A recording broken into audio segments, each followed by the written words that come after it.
Dans la perspective d'un partenariat avec le département communication de l'Université Omar Bongo de Libreville, les membres de l'Association internationale des étudiants en sciences sociales et commerciales ont visité les locaux de la radio et de la télévision gabonaise pour s'informer notamment de leur production. Une visite guidée à laquelle prenait part Edgar Djembidoukaga de notre rédaction.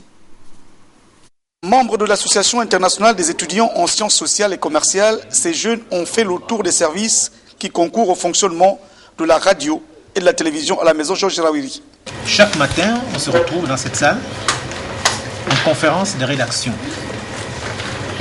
C'est ici que l'on propose des sujets de reportage, des sujets d'enquête, des angles d'analyse. Après le son, vous venez voir le monteur. Vous lui présentez et le son et les images, et c'est ici qu'on confectionne le reportage. Donc lorsque vous ramenez les leçons pour la radio, vous allez en salle de montage. Vous faites le montage, vous rédigez le texte, parce que dans le journal parlé, vous n'excédez pas 1 minute 30. En amont, il y a tous les services d'exploitation, les plateaux, les journaux télévisés et radiodiffusés, les régies de diffusion, les plateaux des émissions, et aussi les salles de montage des programmes dont dépend le service de publicité. Il faut aller vers les annonceurs, il faut aller vers les entreprises, il faut cibler la période, c'est-à-dire aujourd'hui c'est la période de la rentrée scolaire. On va vers les établissements scolaires pour les inciter à communiquer davantage, parce qu'il y a moins qui viennent, il y a moins qui sont sceptiques, donc il faut les convaincre pour faire un peu de la publicité. Au terme de cette visite, les étudiants de l'AISEC ont mesuré le labeur des agents qui œuvrent chaque jour avec toutes les difficultés au fonctionnement de la radio et de la télévision. Nous sommes désormais convaincus que les hommes qui y travaillent donnent toute leur énergie, parce que ce que nous avons vu aujourd'hui, ce que nous avons visité, nous avons constaté que le travail il est fait à la chaîne. Cette visite a inspiré un projet de partenariat entre le principal média audiovisuel public et cette association liée au département communication de l'Université Omar Bongo. Des installations électriques et une mini-bibliothèque pour l'école publique du Cap-Esterias, c'est au nord de Libreville dans la province de l'Estuaire. L'œuvre est du groupe Rotary Club Libreville Doyen. Un reportage signé Victor Moudunga et Rodolphe Mukambi. C'est un ouf de soulagement pour ces moinas de cet établissement primaire du nord de Libreville. Ils viennent de voir leur école presque rendue neuve grâce à la volonté du groupe Rotary Club Libreville Doyen. Il a investi plus d'1,5 million de francs CFA pour le bien-être de ces jeunes apprenants. Et nous avons pensé agir dans la continuité, et c'est pour ça que nous sommes là ce matin, après avoir fait des travaux d'électrification et aussi pour faire la remise d'une mini-bibliothèque à l'école publique du Cap. Vous savez, chaque année, durant la période du mois de septembre, notre club mène ce que nous appelons l'action rentrée scolaire, qui consiste à aider les populations qui vivent autour de nous, c'est-à-dire dans notre communauté, pour pouvoir scolariser le plus possible d'enfants. Donc sans plus tarder, nous allons remettre au directeur de l'école, puisque les travaux d'électrification ont déjà été faits courant le mois de septembre, nous allons remettre au directeur de l'école quelques livres symboliques ainsi que des craies blanches, et puis vous aurez l'occasion de voir la mini-bibliothèque que nous avons préparée. Pour les récipiendaires, visiblement heureux de l'attention du bienfaiteur à leur égard, l'occasion était aussi indiquée pour soumettre d'autres problèmes. Tous les actes posés par vous dans cette école concourent au bien-être de celle-ci. C'est pourquoi nous ne trouverons pas les mots justes pour vous dire merci. Dans la même optique, notre illustre regretté président de la République, son Excellence Omar Bongo Ondimba, disait, je cite, « Plus on m'en donne, plus j'en redemande. » Fin de citation. Nous voulons implorer le ciel pour qu'une aide à la réhabilitation du logement des enseignants nous soit accordée, notamment la réhabilitation du logement en bois ici présent. Cette école publique restera ravitaillée en électricité par l'ENEF, École nationale des eaux et forêts, jusqu'en décembre de cette année.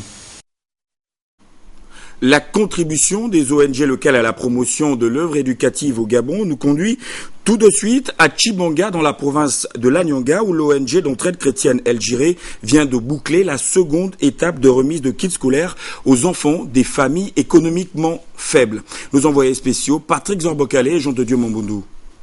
Je remercie à l'ONG qui m'a donné le sac.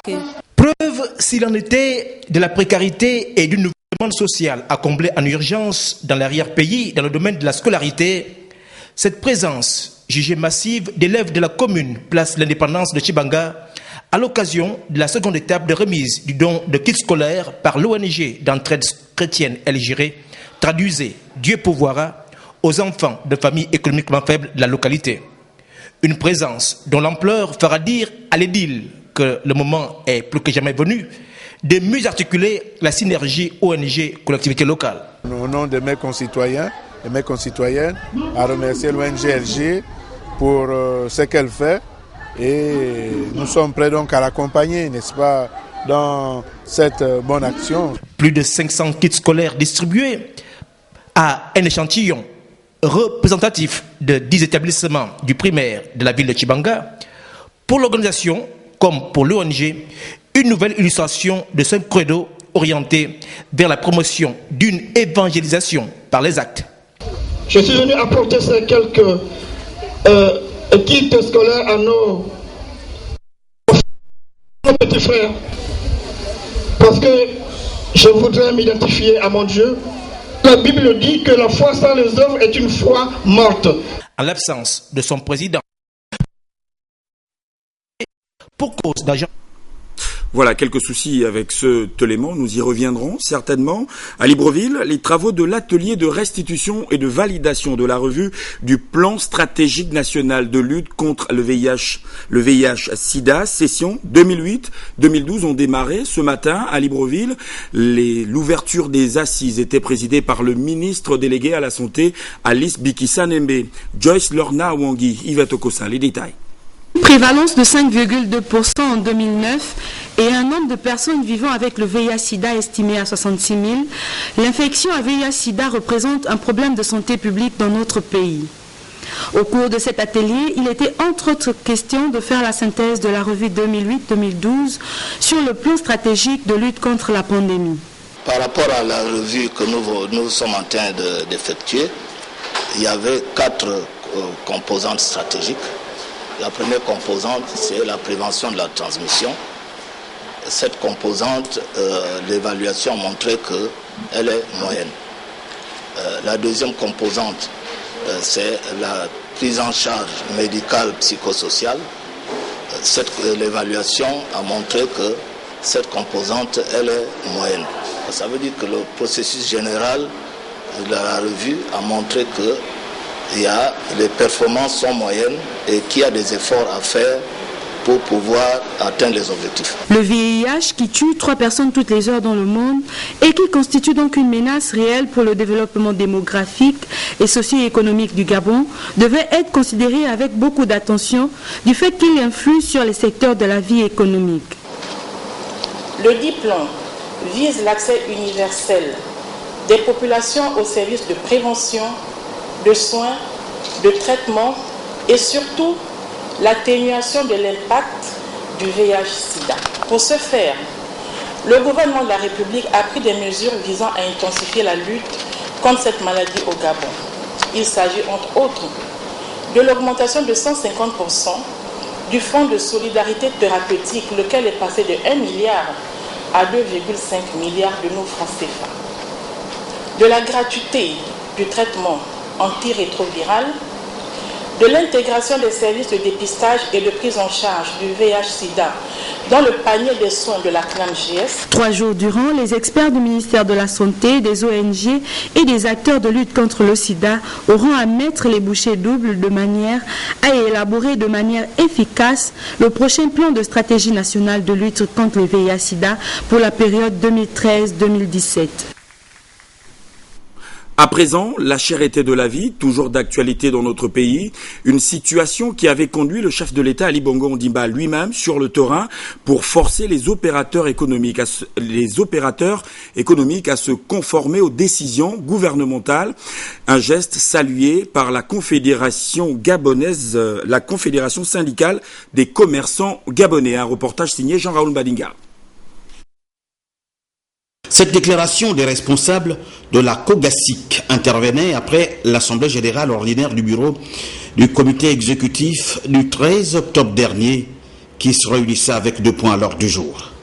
Le premier, les commerçants ont salué la descente du chef de l'État Ali Bongo Ondimba au Port-Molle et à Momboué. Le bureau exécutif de la COGASIC se réjouit pour cette initiative louable, la première du genre dans notre pays, démontrant son attachement et la considération dont notre très cher président de la République fait montre auprès des opérateurs économiques, des commerçants, artisans et consommateurs. Nous le félicitons et l'encourageons. Le second point a fait état de la mise en place de l'annuaire des commerçants. Le président de la COGASIC, M. Gaston Midungani, a mandaté ses 2 vice-présidents pour entamer les démarches nécessaires auprès des administrations concernées par les contrôles, afin d'établir un fichier fiable pour les opérateurs économiques, commerçants et artisans opérant dans tout le territoire national.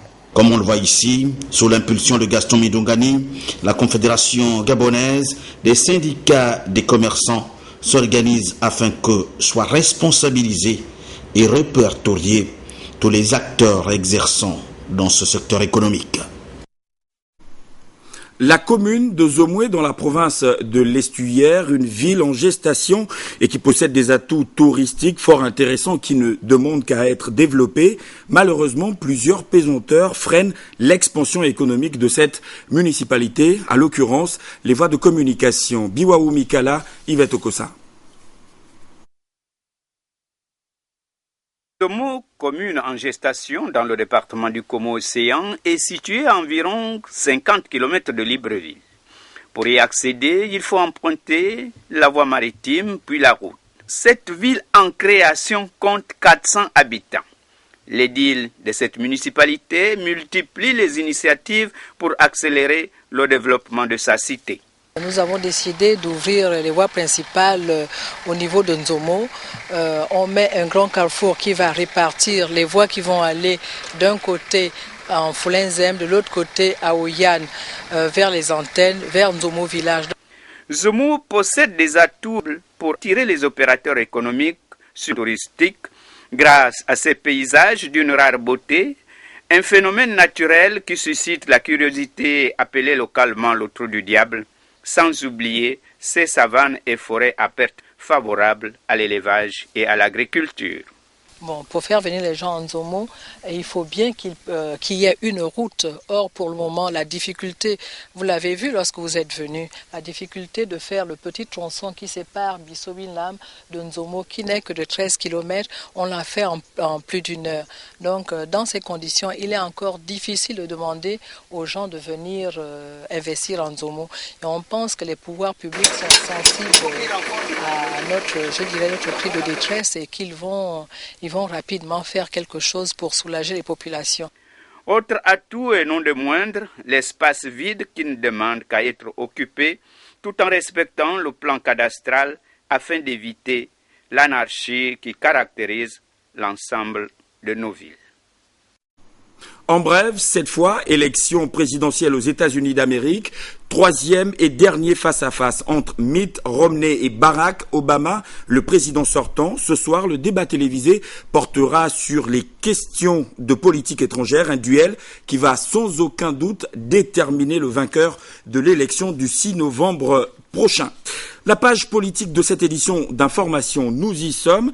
Candidat unique à l'élection législative partielle du 20 octobre dernier au 2e siège du Como Monda, investi par le Parti démocratique gabonais, il a obtenu sans surprise le maximum de suffrages exprimés. Les résultats provisoires nous sont livrés ici par le sous-préfet du district d'Ikoitini, Henri Moussunda Moussavou. Nous l'écoutons.